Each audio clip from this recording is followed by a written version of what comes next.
Hello guys, welcome to my channel. तो let's start new drama. अब से हम पार्ट वाइज एक्सप्लेन करेंगे। आज का न्यू ड्रामा है love in the hotel. Story के स्टार्ट में नरेट किया गया कि एक मिस्टीरियस आइलैंड पर दुनिया का एकलौता 8 स्टार होटल है। मैटर नहीं करता कि तुम कितने ही अमीर हो, वहाँ जाने के लिए तुम्हें उनकी साइट पर लॉटरी जीतनी होगी। सिर्फ एक ही इंसान है, लॉन्गचिंग, जो वहाँ पर ऐसे ही जा सकता है। उसके पास बहुत पैसा है और उसके आसपास बहुत सी हवा आती है। उसके पास लग्जूरियस चार्म है, हर कोई उसके लिए दीवाना है। अब 1 महीने पहले की स्टोरी जानते हैं कि हुआ क्या था। 1 महीने पहले एक लड़की बुक्स में चली गई और जब उसकी आंख खुली, कुछ लोग उसे मैनेजर 324 बुला रहे थे। उन्होंने कहा कि अगर वो 3 सेकेंड्स में नहीं उठी तो उसे फायर कर दिया जाएगा, क्योंकि वो नेदरलैंड में होना डिजर्व नहीं करती। उसने उठकर देखा, वो सच में 8 स्टार होटल नेदरलैंड में थी। ये एक नॉवेल थी जो कि उसने ही लिखी थी और वो उसमें जा पहुंची थी।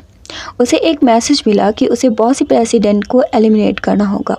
ये उसका टास्क था। इसके बाद वो लिफ्ट में घुसी और उसे पहुंचने में 20 मिनट लगने वाले थे। उस लड़की को लगा कि क्या ये इतना ऊंचा होगा कि 20 मिनट लग जाए, और अचानक वो हवा में उड़कर आसमान में पहुंच गई। उसे लगा कि वो स्वर्ग ही पहुंच गई है। लेकिन वहाँ एक ऑफिस था जहाँ लॉन्गचिंग था। उसने बॉस से मिलने की कोशिश की, लेकिन असिस्टेंट ने उसे रोक लिया। लड़की को एक और मौका चाहिए था, लेकिन असिस्टेंट ने पूछा कि उसे मौका क्यों देना चाहिए। लड़की ज़ोर से चिल्लाई कि वो अपने काम के लिए पैशनेट है, लेकिन उसे पता था कि उसने ही कैरेक्टर्स लिखे हैं। वो सबसे रूड है, वह ऐसी बात पर भरोसा नहीं करेगा। उसने अपनी दोनों टांगें फैलाई और चिल्लाई कि वो मैनेजर 324 नहीं है, उसका नाम श्याव है। अगर वो अमीर है तो इसका मतलब ये नहीं कि वो कुछ भी कर सकता है। और जल्द ही 2 गार्ड्स आए और उसे उठाकर बाहर फेंक दिया। वो चिल्लाई कि वो बात कर सकती है। तभी लू ये जुए आ गया। उसके आते ही उसके चार्म की हवा चलने लगी। श्याव को लगा वहाँ रहना इतना बुरा भी नहीं है। उसने श्याव की तरफ हाथ बढ़ाया। श्याव को लगा कि वो उसे उठाने वाला है, लेकिन वो उसे रास्ते में धक्का देकर हटाकर चला गया। श्याव उसके पीछे भागी, लेकिन वो चला गया। जल्दी उसे प्रमोट कर दिया गया। वो लॉबी मैनेजर बन चुकी थी। उसे फिर से नोटिस मिला कि उसका टास्क ये जुए को गलत रूम में भेजना था। अगला टास्क 2 लड़कियों को उसे प्रपोज करने से रोकना है, ताकि वो सही से चेकआउट कर सके। असिस्टेंट ने बताया कि मिस्टर येजुए को शोर पसंद नहीं है। उसने पूरा फ्लोर खाली भी करवा दिया था। येजुए अपने चेहरे से ज़्यादा ही ऑब्सेस्ड था। जब श्याव उसके पास गई तो उसने उसे शांत रहने को कहा, क्योंकि वो उसकी आंखों में शोर कर रही थी। फिर उसने रूम दिखाने को कहा जहाँ उसकी चलने से भी उसे प्रॉब्लम थी। श्याव ने अपना मुंह बंद कर लिया और वो अपनी बॉडी लैंग्वेज से उसे आराम करने को बोल रही थी। येजुए ने पूछा कि गेट पर जो लड़की गिर गई थी, क्या वो वही थी? उसने बोलना अलाउ किया तो उसने बताया कि हाँ, वही थी। येजुए चाहता था कि वो उसके बेड से दूर रहे। श्याव को लगा कि वो ज़्यादा ही कॉन्फिडेंट है। खैर, येजुए ने बताया कि उसके बहुत सारे लवर्स हैं। उसकी तरह की लड़कियां उसने बहुत देखी हैं, लेकिन अगर वो उन बेवकूफ़ लड़कियों से उसे बचाएगी तो उसके पास आने का चांस उसे मिलेगा। श्याव ने मना कर दिया। वो लड़कियों को दूर तो करेगी, लेकिन उसके पास आने का चांस उसे नहीं चाहिए था। इतना बोलकर वो चली गई। जल्द दोनों लड़कियां होटल आ गई।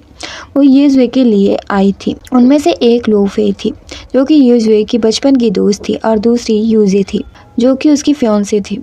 लेकिन श्याव ने दोनों को ही बेहोश करके उठा लिया। उसे लगा कि उसका टास्क पूरा हो गया है, लेकिन लू फेई जाग गई।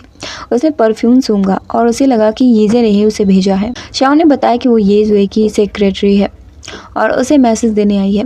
तभी यूजे भी चिल्लाने लगी। जब वो वहाँ गई तो वहाँ भी उसने यही कहा। श्याव ने उनसे निपटने के लिए बहाना बनाया कि जो जीतेगा वही येजुए का दिल जीतेगा। इसके लिए उन्हें शेयर्स खरीदने होंगे, मतलब उसकी कंपनी का पार्ट बनना होगा। दोनों ने जल्दी से बहुत सारे शेयर्स खरीद लिए। श्याव को येजुए का कॉल आया और जब वो गई तो उसने पूछा कि वो शोर किस चीज़ का है।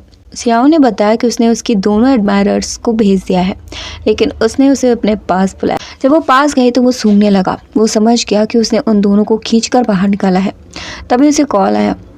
पिक करते ही कोई ज़ोर से चीखा। वो शेयर्स की बात कर रहा था। श्याव ने फ़ोन छीन लिया और उससे सो जाने को कहा। वो उसकी नींद के बीच में काम नहीं लाने देना चाहती थी, लेकिन मन में वो चाहती थी कि वो शेयर्स के बारे में ना जाने। येजुए ने फ़ोन मांगा, लेकिन श्याव उसे लेकर आगे जा रही थी और उसका पैर फिसला और येजुए जाकर ज़मीन पर आराम करने लगा। ये क्या था? खैर शाओ बड़े ही स्लो मोशन में उसके ऊपर गिरी और दोनों की होंठ टकरा गया। हर ड्रामा में ऐसा होना ही चाहिए, जब वो गिरेंगी तो ऐसा होगा, वरना उसका मुंह टूट जाना चाहिए था। इतने प्रेशर से कोई गिरेगा तो दांत ही टूट जाएंगे। खैर उसके किस करते ये जुए को नींद आने लगी। उसने पूछा कि क्या वो उसका इंसोम्निया ठीक कर सकती है। शाओ ने बताया कि वो नहीं कर सकती लेकिन प्यार कर सकता है। इसके आगे वो कुछ बोलता, वो सो गया। और आज का पार्ट यहीं पर ख़त्म करते हैं। मिलते हैं नेक्स्ट पार्ट में।